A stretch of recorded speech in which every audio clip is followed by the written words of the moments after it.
माँ, मैं बहुत थक गई हूँ घर संभालते संभालते। यहाँ मेरी थकान किसी को नज़र नहीं आती। कुछ दिन आराम करना चाहती हूँ। सोच रही हूँ कुछ दिनों के लिए अपने मायके आ जाऊँ।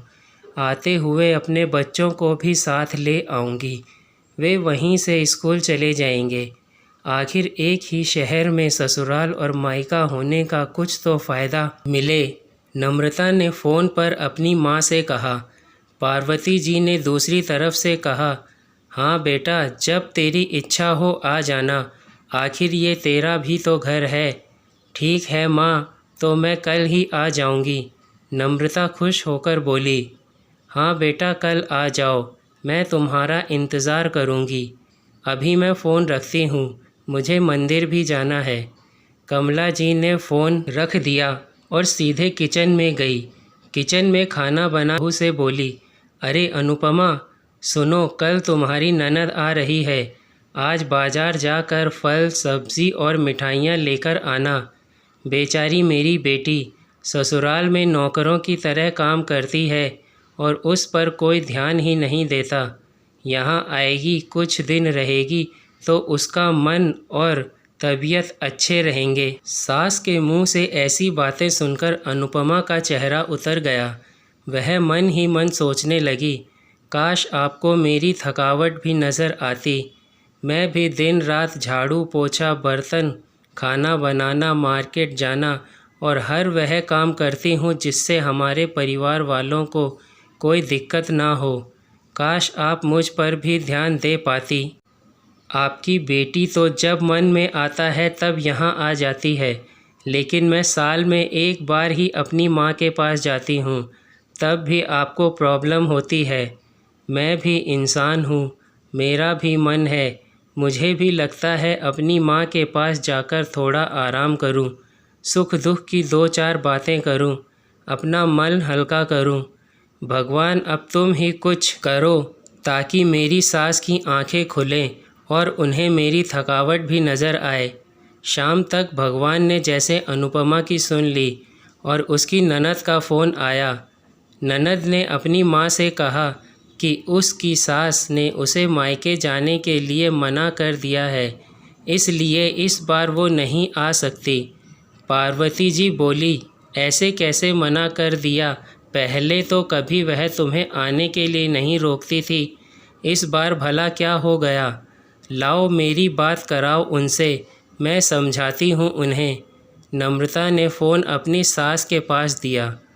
पार्वती जी ने कहा, नमस्कार समधन जी, आपसे कुछ कहना था। समधन जी ने कहा, कहिए। दरअसल नम्रता कल त्यौहार के लिए अपने मायके आना चाहती है, अगर आप उसे भेज दें तो अच्छा रहेगा। नम्रता की सास ने कहा, देखिए समधन जी, आपकी बेटी मायके जा कर रहे इस बात के लिए हमें उसे कभी नहीं रोका और इस बात से हमें कोई प्रॉब्लम है भी नहीं। कुछ दिनों पहले मैं अपने रिश्तेदार की शादी में गई थी। वहाँ आपकी बहू अनुपमा की माताजी से मिलने का मौका मिला। उनसे गपशप करने के दौरान उनकी बातों से पता चला कि अनुपमा को साल में एक ही बार अपने मायके जाने को मिलता है और वह भी बहुत कम समय के लिए। मुझे लगता है आपको पहले अनुपमा को उसके मायके भेज देना चाहिए और जब वह मायके होकर आ जाएगी तो मैं नम्रता को आपके पास भेज दूंगी। एक बहुत ज़रूरी बात जो मुझे लगता है आपको समझ लेनी चाहिए कि आपको अपनी बहू को भी बेटी की तरह या बेटी से भी ज़्यादा प्यार देना चाहिए। उसे भी मायके जाने की इच्छा होती होगी। हो सकता है नम्रता के वहाँ आने से उसकी आव भगत करने के लिए आप उसे उसके मायके नहीं भेजती होंगी या फिर वह आपसे कुछ कहने से अभी डरती हो।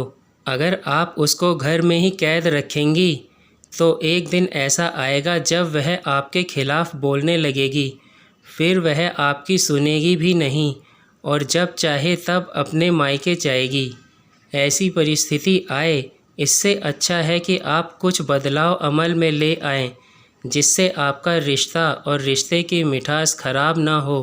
पार्वती को अपनी समधन के हर एक शब्द में सच्चाई नज़र आई।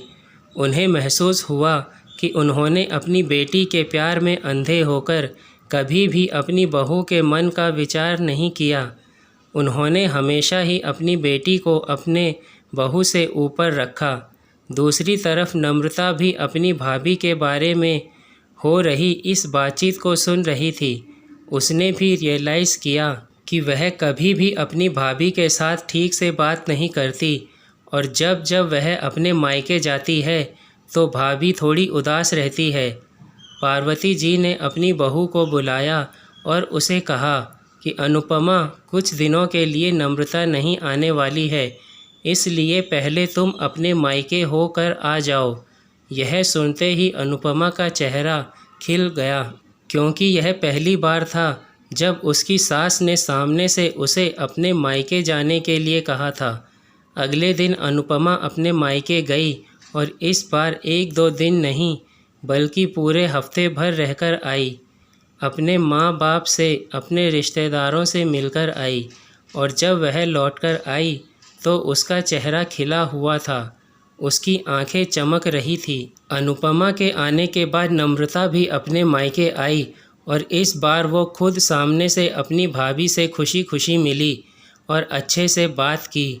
नम्रता ने अपनी माँ से बात करके उन्हें भी अच्छे से समझने में मदद की कि वह कहीं ना कहीं अनुपमा के साथ गलत व्यवहार कर रहे थे। दूसरी तरफ अनुपमा अपने ससुराल वालों के बदले रवैये से बहुत खुश थी और अब वह खुशी खुशी सबका ध्यान रखती और हर काम प्यार से करती। वह ध्यान रखती कि कोई भी ऐसी बात या काम ना करे जिससे घर में तनाव का माहौल पैदा हो। पार्वती जी अपनी बहू को खुद ही समय समय पर मायके भेज दिया करती।